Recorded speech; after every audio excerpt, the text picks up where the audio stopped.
Hola, ¿cómo están? Muy buenos días. Eh, una semana más estando en casa.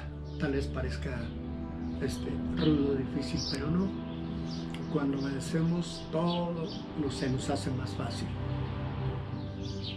Espero que todos se encuentren bien, también sus familiares, que es muy importante ver lo que acontece a nuestro alrededor. Pues bien, la vez pasada yo les comentaba que a mí me gusta estudiar los versículos, qué es lo que realmente nos quiere transmitir Dios por medio de ellos, porque recordemos que es su palabra. Y me ha estado moviendo mucho el poder descifrar Segunda de Crónicas 7:14, el cual dice así: si se humillare mi pueblo, sobre el cual mi nombre es invocado, y lloren, y busquen mi rostro, y se conviertan de sus malos caminos, entonces yo oiré desde los cielos, perdonaré sus pecados y sanaré su tierra. Esto para mí es muy importante. Dije descifrar, no, perdón. Es revelar lo que Dios tiene para nosotros y cuáles son las órdenes que Él nos da y qué obtenemos en este versículo si nosotros obedecemos. Empezamos. La primera sílaba dice sí. Y yo lo veo así como una poderosa palabra que para nosotros debe de ser muy importante. Qué poderosa palabra. Y más, vemos que su poder es mayúsculo cuando lo aplicamos al aquí y a la ahora, en donde las consecuencias de las decisiones que tomemos todavía están en nuestras manos, cuando todavía el futuro se extiende sobre nosotros. Palabra condicional que habla de posibilidades, de oportunidades, del futuro. El sí es la decisión que tú tomes. Mucha gente hace esta expresión: si yo hubiera comprado X cosa, me iría mejor. Si yo no hubiera agarrado aquella cosa que no es mía, estaría libre. Por eso depende de nuestro futuro. Sí, recuerda que es la decisión que tú tomes. Nuestro futuro puede ser así o puede ser asá, pero creo que así nos estamos entendiendo. Tratando nosotros de tomar una decisión que pueda afectar nuestro futuro. Ese sí pende de una balanza, de qué lado queremos que se incline. Y si es un sí, y de quién viene, es que Él lo puede hacer. Para Él no. En Lucas van a encontrar que para Él no es imposibles. Más o menos dice así, Lucas 1:37. Pero no hay imposibles para Dios. Después sigue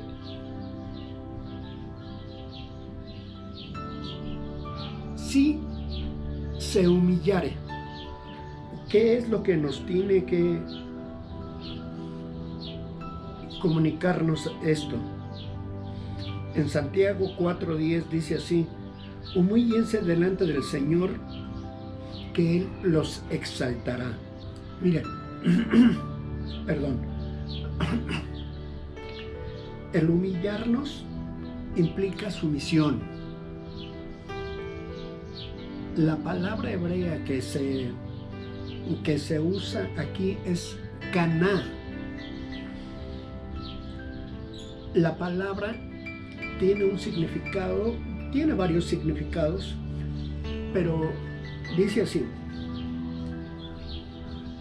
y significa doblar las rodillas, humillarse, someterse debajo de, subyugado. La idea de inclinarse en sumisión ante la autoridad, que es muy superior, es someter el orgullo, el ego y sobre todo nuestros planes personales. En fin, es rendirnos en total lealtad. Esto al ser humano le cuesta mucho trabajo, el humillarse, el someterse a las autoridades. ¿Por qué? Porque parece que es contra nuestra naturaleza el siempre no someterse. Muchas veces es el orgullo. Qué gran problema tenemos toda la humanidad con el orgullo. Siempre queremos ser los mejores, y qué bueno, pero siempre va a haber alguien mejor y tenemos que reconocer. Pero sobre todo el someterse a una autoridad. Yo les puedo decir que a una persona que nunca hizo nada malo, no lo hizo, y sin en cambio él se humilló. En Filipenses 2:8 van a encontrar que dice así: y al manifestarse como hombre se humilló a sí mismo y se hizo obediente hasta la muerte y muerte de cruz. Este es Jesús. Esta persona es Jesús. Se humilló. ¿Por qué se tenía que humillar? Simplemente se humillaba ante el Padre. Él nunca decía, no, sea como tú quieres, y eso se llama obediencia.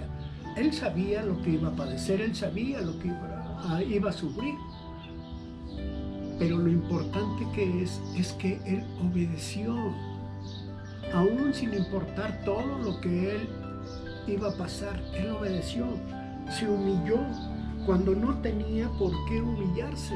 Y en cambio, ¿cuánto trabajo nos cuesta a nosotros humillarnos delante de? Y muchas veces nos decimos, sí, yo creo en Dios, pero no le creemos a Él. Cuando aquí en esto lo que está diciendo es, ojo, ya aquí nos está poniendo una condición, que se humille. Ok, vamos a tratar de entenderlo más adelante, ya todo, y espero que sí escuchen cómo todo esto, hasta dónde nos va a llevar y qué vamos a obtener con todo esto, y qué es lo que quiere decirnos el Señor por medio de su palabra.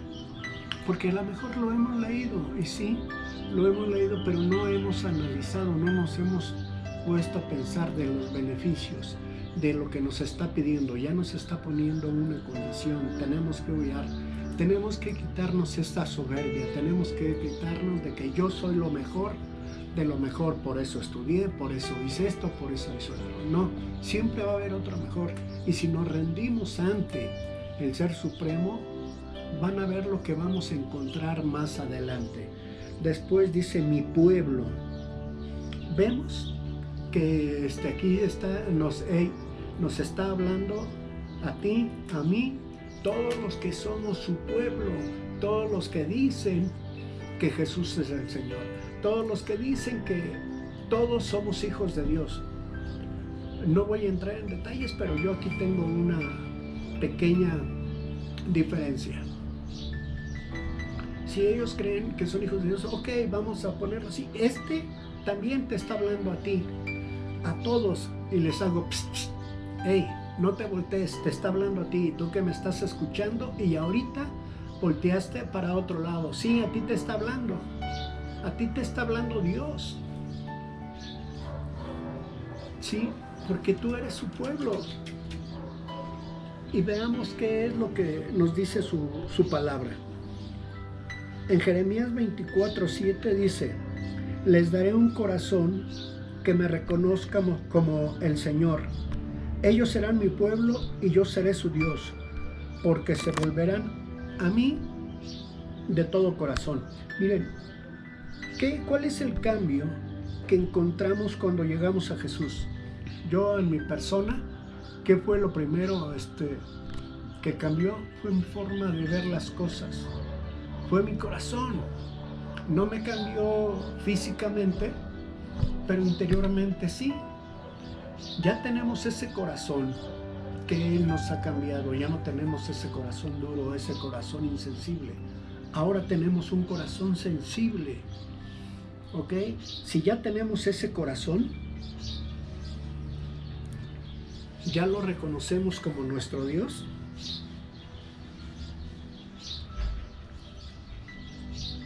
Como nuestro Señor también. Si ustedes se dan cuenta, necesitamos al Señor Jesús y lo tenemos que reconocer como nuestro hermano y ser sobre todos como Él. ¿Qué es lo que dice? Yo hace rato les comentaba.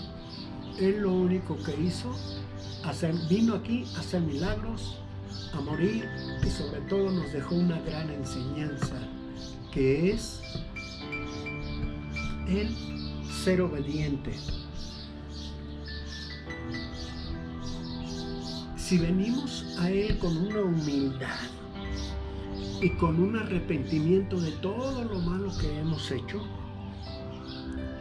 y con nuestra desesperada, porque a veces sí, yo les puedo asegurar que en mi vida a veces sí yo me necesitaba, tenía una imperiosa necesidad de ser aceptado, y Él me aceptó tal como soy. Claro, ahorita con el paso del tiempo he cambiado de mi forma de ver las cosas, ¿sí? Y sobre todo Él promete sanar nuestra tierra, esa parte tan dañada que tenemos en nuestro interior, que lucha por reconocer que Él es nuestro Dios, que lucha por reconocer que somos su nación santa, su pueblo adquirido. Esa lucha es la que tenemos y sobre todo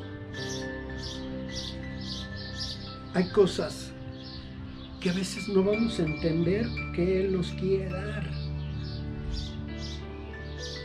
que Él quiere darnos ser parte de lo que tenía Jesús, porque eso también es para nosotros.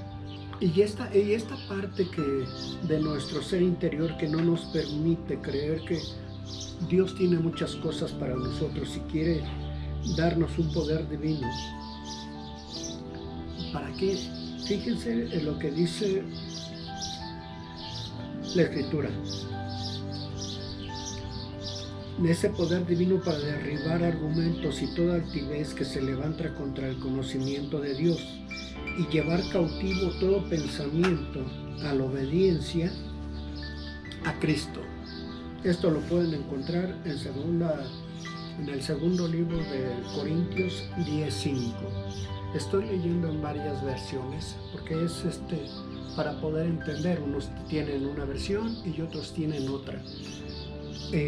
Realmente aquí lo importante es ver que está escrito. Eso es lo que Él tiene para nosotros, pero tenemos que creerlo. Si no lo creemos, va a ser difícil que nosotros tengamos ese momento con Él tan precioso. ¿Ok? Seguimos. Y después dice sobre él, mi nombre es invocado. Híjole, aquí muchos vamos a entrar en conflicto, pero perdón, yo simplemente les quiero decir que Dios tiene muchos nombres. Cuando estaba yo en la universidad, un profesor me dijo, ¿por qué no empiezas a buscar cuántas ordenanzas Dios les hizo al pueblo judío? Y ya cuando le dije, dice, ahora empieza a buscar cuántos nombres de Dios tiene. Como que yo sentí, así se los digo de verdad, que sentí que yo era el más preguntón, yo era el que le decía o lo metía en problemas cuando con mis preguntas de los 100 millones de pesos. Así es lo que yo sentí y por eso me buscaba para que ya me alejara o lo dejara descansar un rato con mis preguntas. ¿Sí? Yo les comentaba que Dios sí tiene nombre y les prometo que si me lo recuerdo vuelvo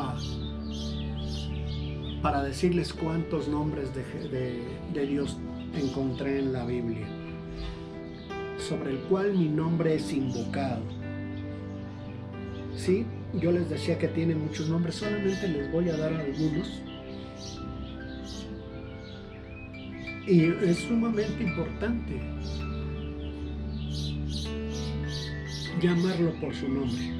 Miren, cuando nosotros oramos, vamos a encontrar Jehová, otro le dicen Yahweh, y significa yo soy el que soy.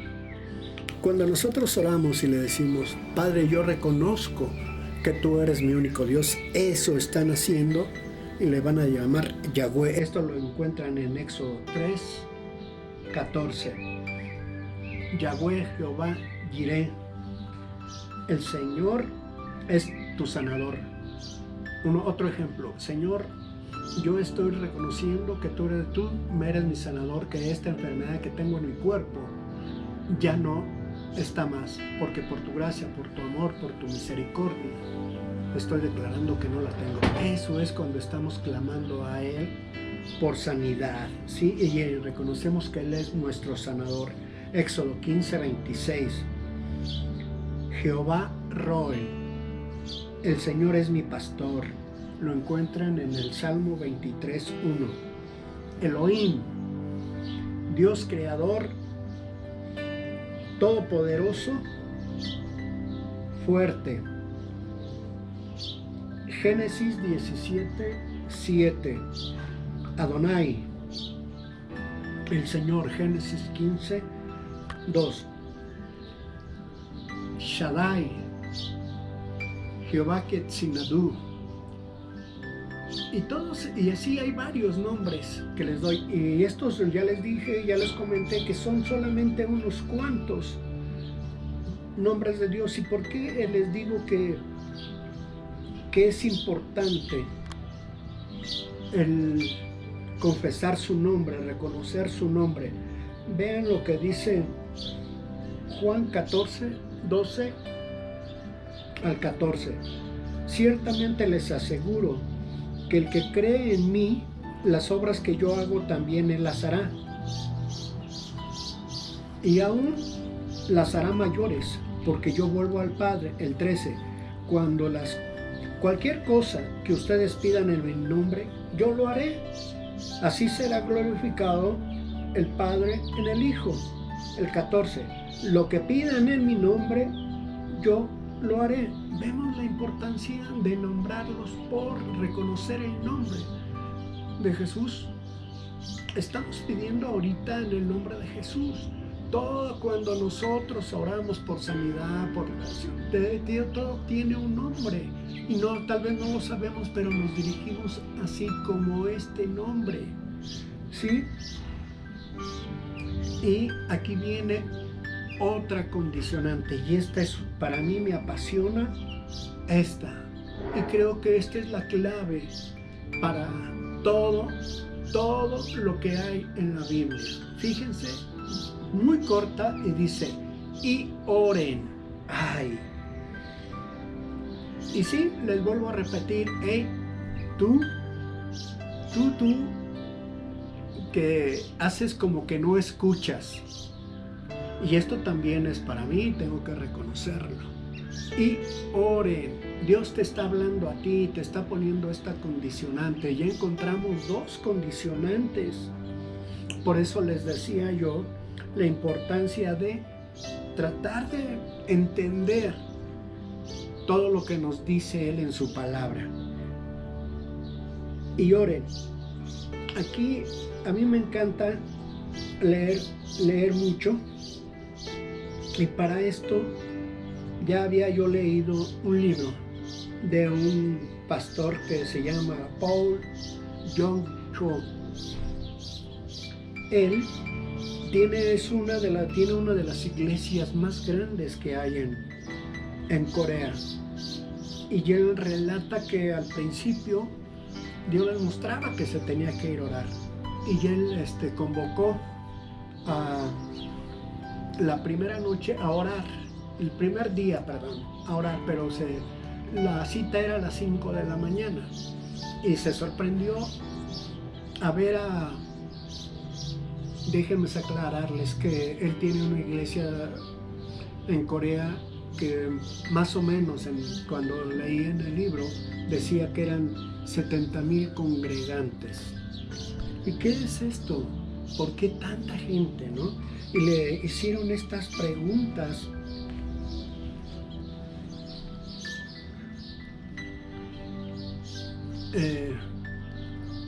Cuando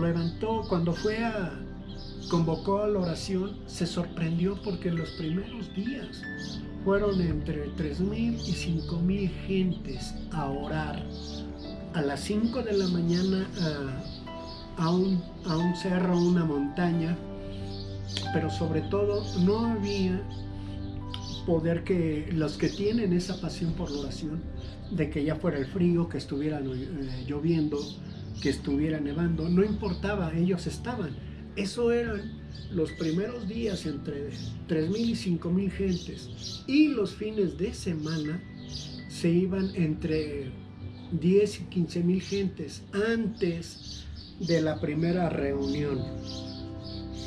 Y algo que encontré aquí de él, que a mí me estremece.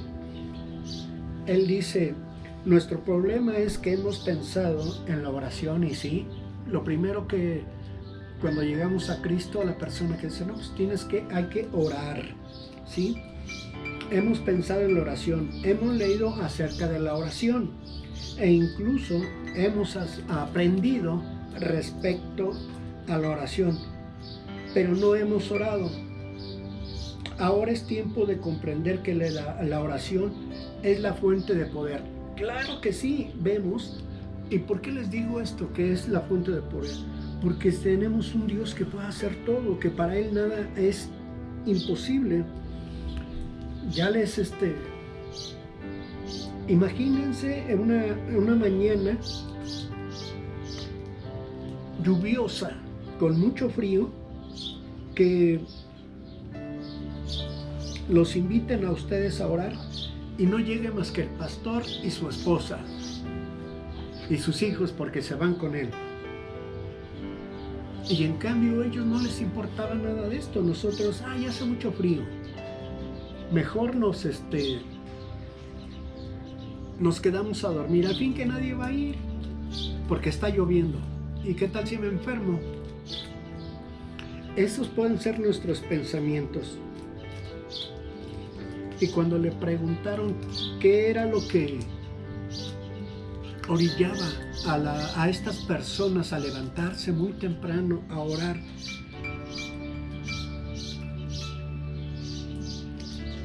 ¿saben cuál fue su respuesta? Su respuesta fue amor. Amor por las almas y un asombroso crecimiento de la iglesia. Yo quiero pensar, por lo que estaba declarando, que él mismo transmitió a toda esa gente el amor por las ovejas, o el amor por los perdidos que no han conocido a Jesús. Y al tener esto, fue creciendo su iglesia, fue respondida su oración. Y a mí, yo con todas las palabras se los digo, y todavía le añadió, siento que lo más importante en nuestra vida es la oración. ¿Cuándo pensaremos así? Yo con toda humildad y sinceridad digo que yo no llego así. Porque todavía nos falta más y más. Y para mí es asombroso porque ellos ya han establecido un estilo de vida en la oración. Qué feliz sería yo que alguien invite yo a orar muy de mañana y a todos los que invite estén ahí. Y con todo esto lo que él dice que para ellos es primordial la oración, yo lo voy a definir así. La oración es una especie de disciplina espiritual que nos hará crecer y convertirnos en cristianos fuertes. ¿Por qué? Porque todos sabemos que somos unos cristianos débiles, perezosos, tibios, complacientes, que siempre vamos a tener mucho sueño cuando se trata o se habla de ir a la iglesia y se habla de estar en oración. ¿Verdad que sí necesitamos disciplina? ¿Verdad que sí necesitamos?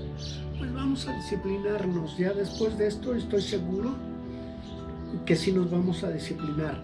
En Efesios 6:18 van a encontrar: orando en todo tiempo, con toda oración y súplica en el Espíritu, y velando en ello con perseverancia, súplica por todos los santos. Aquí quiero recalcar algo cuando dice todos los santos. Es como que si oráramos unos por otros. Es orar por el hermano incómodo que, cómo lo veo en la congregación y tu sola presencia me molesta. Eso es orar por ella. Primero tienes que orar por ti, porque es tu hermano, lo tienes que aceptar, es tu hermano espiritual. Pero aún así Dios lo ama y Él usa estas personas para, así se los digo porque yo lo viví, para moldear tu carácter.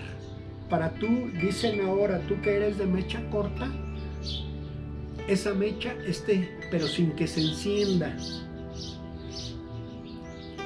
¿Sí? Y si después surge, después de esto que tú empieces a escuchar, a ver, en tu mente el deseo de orar, es la invitación del Espíritu Santo. No lo hagas esperar. Activa de una vez y responde a esa respuesta. Mira,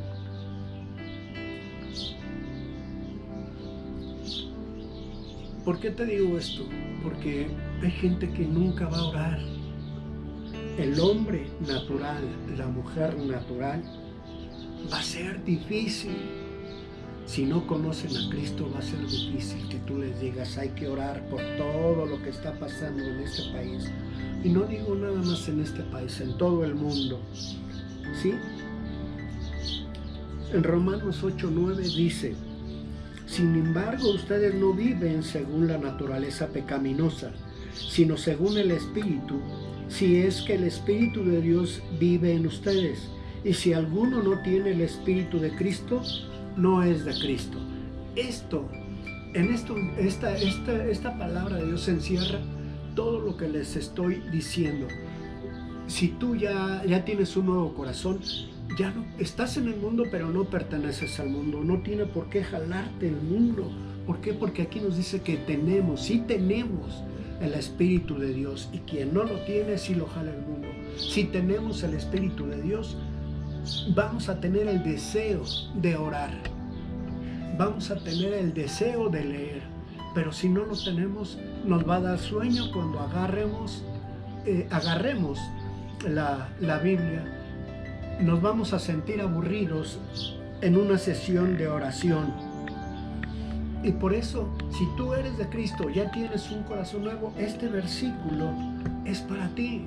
Hazlo rema en tu vida, agénciatelo. ¿Sí? Cuando yo empecé a leer, híjole, era terminar siempre llorando. Llegaba de trabajar y me ponía a leer y terminaba llorando. Un día me dije, no, yo ya no quiero llorar, yo ya no voy a leer.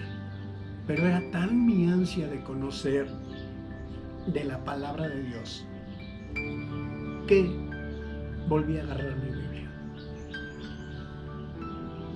Y en Primera de Timoteo encontré unas palabras que fueron un impacto para mí. ¿Por qué? Porque parecía que me estaba diciendo todo lo que yo había hecho en esos versículos, del 13 al 17 más o menos. Lo tengo anotado, pero esto no se me olvida, y esas palabras es cuando dice, sí, es verdad, vale la pena tener mayor conocimiento, vale la pena seguir a Cristo, vale la pena dejar de reunirme donde me reunía todos los viernes y llegaba a la casa hasta el domingo por la tarde. Vale la pena. Y espero que también cuando tú escuches esto también valga la pena y lo pongas en práctica. Después dice, y busquen mi rostro.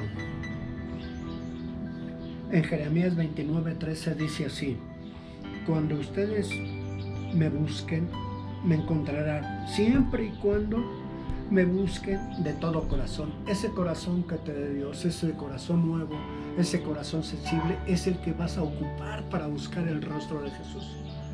Pero se preguntarán, o alguien estará pensando, ¿qué significa buscar el rostro de Dios? Si tú eres el que pensaste esto, yo también lo pensé. Cuando las primeras veces que empecé a leer, ¿qué significa buscar el rostro de Dios?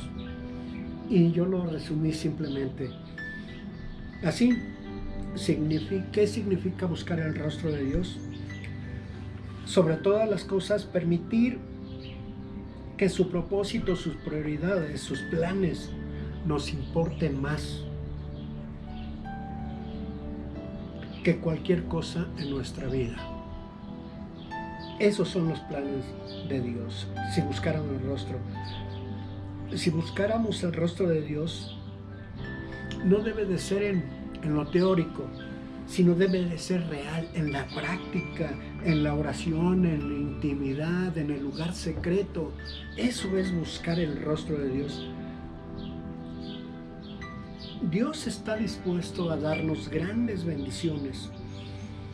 ¿Qué podemos realizar para Dios que a Él le agrade? Tú puedes tener mucho dinero, tú puedes tener muchos talentos, tú puedes ser un hombre muy capaz, pero no hay nada de eso que le agrade a Dios. Ahí lo dice en un salmo, ¿sí? David se lo dice, ¿qué puedo hacer para agradarte? Yo les puedo decir algo, que para mí no hay nada como para agradar a Dios, como orar, como tener intimidad con Él, como conocerlo y que Él te conozca tal como eres.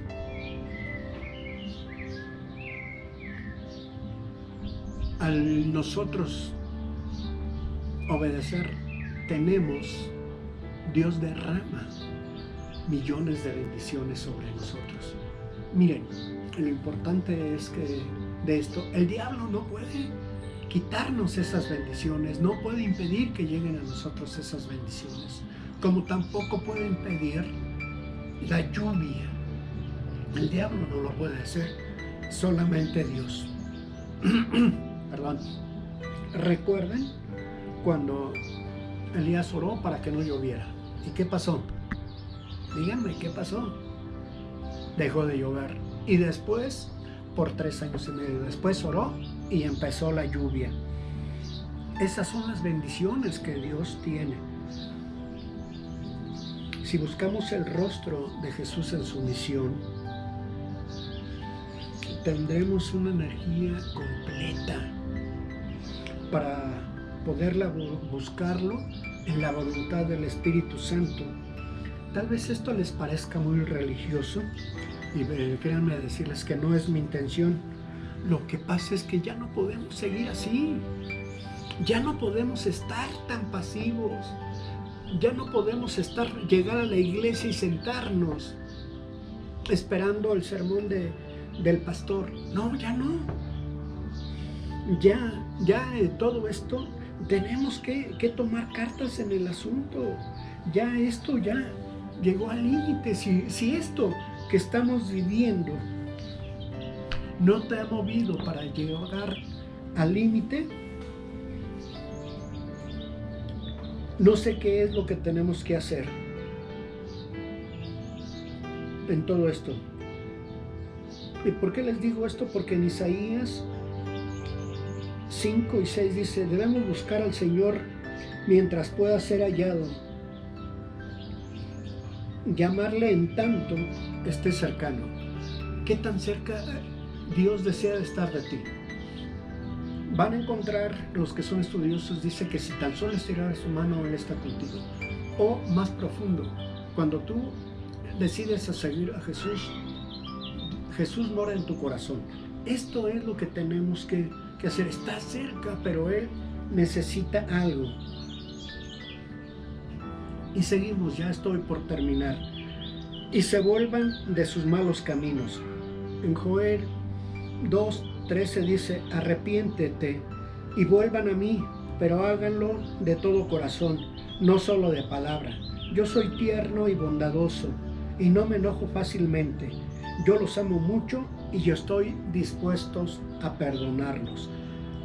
Esto, si tú no crees, lee en tu Biblia qué es, cómo lo dice. Yo ya le estoy diciendo, le estoy repitiendo que estoy usando diferentes versiones para que ustedes, con la Biblia que ustedes usen, lo vean y lo chequen. Y si no, dense cuenta que es el mismo contenido. Y si ustedes me preguntan, pues, ¿cuáles caminos? Ok, vamos a ver de cuáles caminos nos tenemos que arrepentir. Todos sabemos qué es lo que hay en nuestro corazón. Yo no conozco su corazón y ustedes tampoco conocen el mío. ¿Sí?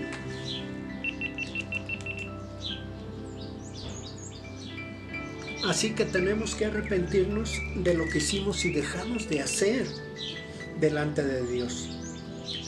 Pablo nos dice que nos deleitamos en nuestras concupiscencias. ¿Qué es esto? Es nuestro pecado. Es eso, nos seguimos deleitando en nuestro pecado. Tenemos que dejar de pecar. Podemos engañar a todos los que están a nuestro alrededor, pero a quien no engañamos es a Dios. ¿O qué es necesario que se nos diga así? Yo no quiero que Él nos diga esta palabra, o cuando lleguemos a Él nos diga esto que está escrito en Apocalipsis 3 del 15 al 17. Yo reconozco tus obras, que tú no eres frío ni caliente. Ojalá fueses frío o caliente. El 16. Pero por cuanto eres tibio y no frío ni caliente, te vomitaré de mi boca. 17. Porque tú dices: yo soy rico y me he enriquecido y de ninguna cosa tengo necesidad. ¿No sabes que tú eres un desventurado, miserable, pobre, ciego y desnudo? Yo no deseo eso.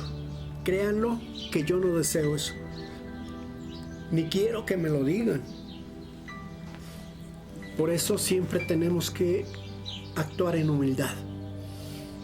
Tú te podrás tener mucho dinero, pero siempre vas a tener un vacío dentro de tu corazón, porque ese vacío no lo vas a llenar ni con mujeres, ni con carros, ni con viajes. Ese vacío siempre lo tendrás mientras no llegues a Cristo. Y si no consideramos al pecado como algo sumamente importante, serio. La obediencia a Cristo deja de ser un asunto serio también, pero yo te quiero decir que hay un Salvador que está esperando ansiosamente que nos arrepientamos de nuestros pecados y que experimentemos un cambio fundamental en nuestro pensamiento. Ahora yo te pregunto, ¿qué hay oculto en tu corazón? ¿Qué hay oculto en los corazones que no sabemos y damos una buena apariencia? ¿Qué es lo que hay oculto? Puede ser que agarramos de punching bag a nuestros hijos, a nuestra esposa, que agarramos el teléfono para estar en contacto con otras personas, para estar criticando al hermanito que se sienta a nuestro lado, para criticar a la vecina. ¿Qué es lo que tenemos oculto?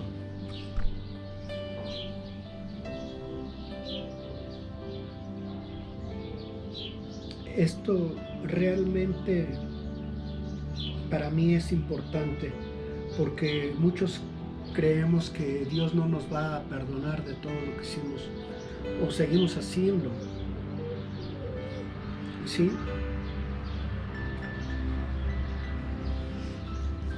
¿Qué es lo que hay oculto en ti o en todos nosotros? Siempre va a haber algo oculto. Como que cuando decimos que nos quedamos a trabajar y estuvo muy pesado, estuvimos trabajando toda la noche, y también varias personas te segundan para trabajar ese viernes por la noche, y todavía como había mucho trabajo se siguieron trabajando todo el sábado. Yo lo hice, no quiero recordarlo, pero es un ejemplo. Hay algo oculto. Ya les comento qué es lo que hay oculto en nuestro corazón. Y esto tenemos que tener, que es un hábito porque constantemente lo seguimos haciendo. Cuando llegamos a Cristo tenemos que dejar de hacer lo que hacíamos antes, darnos cuenta que ahora ya no estamos en el mundo, pero no pertenecemos al mundo. Si tú has recibido a Cristo, sigue los pies de Cristo y sigues haciendo lo que hacías antes, este es el momento indicado para que te pongas a cuenta con Dios. Y si tú crees que Él no te ha perdonado, pues ve lo que dice así, lo que dice en Isaías 59:1.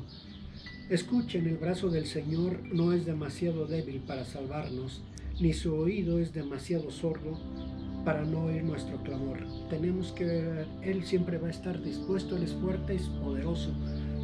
Él siempre está al pendiente de todo lo que nosotros hacemos. A Él no lo podemos escuchar.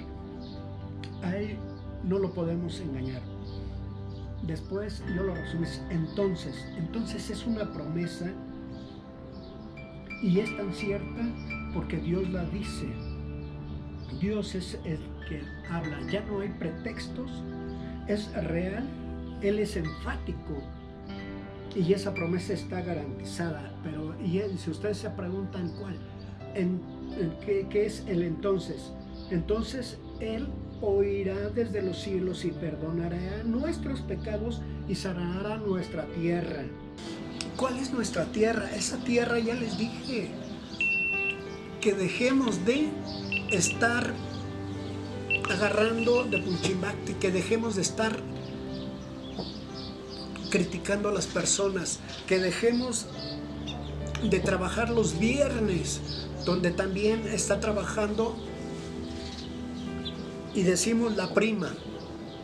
No, hombre, ya dejemos esto. ¿Y por qué les estoy diciendo esto? Porque necesitamos a Jesús que escuche nuestro clamor necesitamos a Jesús para que en este tiempo de aflicciones nos dé la fortaleza. Porque en la Biblia ya ahora dicen, tal vez ustedes no tengan la necesidad de hambre, porque si así como vamos, esperemos que esto ya termine pronto, lo que está sucediendo en nuestro país y en el mundo, que ya termine pronto. ¿Y el por qué? Porque lo que necesita en este país y el mundo es, si ustedes tienen hambre, pero no de hambre de pan, ni de agua, sino de oír la palabra del Señor. ¿Por qué no oramos por eso? Porque aquí se despierte un hambre de oír la palabra del Señor. Y esto no lo digo yo, sino está escrito en Amós 8:11. Y nuestro mundo, todo el mundo necesita a Jesús. ¿Por qué? ¿Necesitamos perdón? Sí. ¿Necesitamos sanidad física y espiritual? Sí. Pero Él solo espera que la iglesia clame pidiendo esto. Oro refinado en el fuego para que sea rico, y vestiduras blancas para vestirse y que no se descubra la vergüenza de su desnudez, y unja tus ojos con colirio para que veas. Eso es lo que necesitamos, vestiduras blancas, ¿sí? Y gotitas de colirio espiritual, colirio del cielo, para ver todo lo que está pasando realmente como Jesús lo ve. Y ya con esto termino. Y solo hay estas dos condiciones que encontramos aquí: humillarse y llorar. Si ustedes después de esto escuchan la voz que le llama por su nombre y decide humillarse y llorar, no hay nada que pueda impedir esto. Solamente hay un límite, y ese límite es usted. Pero hacia voltea hacia arriba, el cielo es infinito. No hay límite cuando usted decide orar. Y sobre todo, déjeme decirle esto es lo que realmente teme el diablo. Que el pueblo de Dios doble rodillas, se humille y llore y crea que Él va a perdonar nuestros pecados, que Él nos va a salvar de lo que estamos viviendo ahorita. Pero es necesario humillarnos y orar. Que Dios les bendiga, Dios les guarde, y nos vemos la próxima semana. Gracias.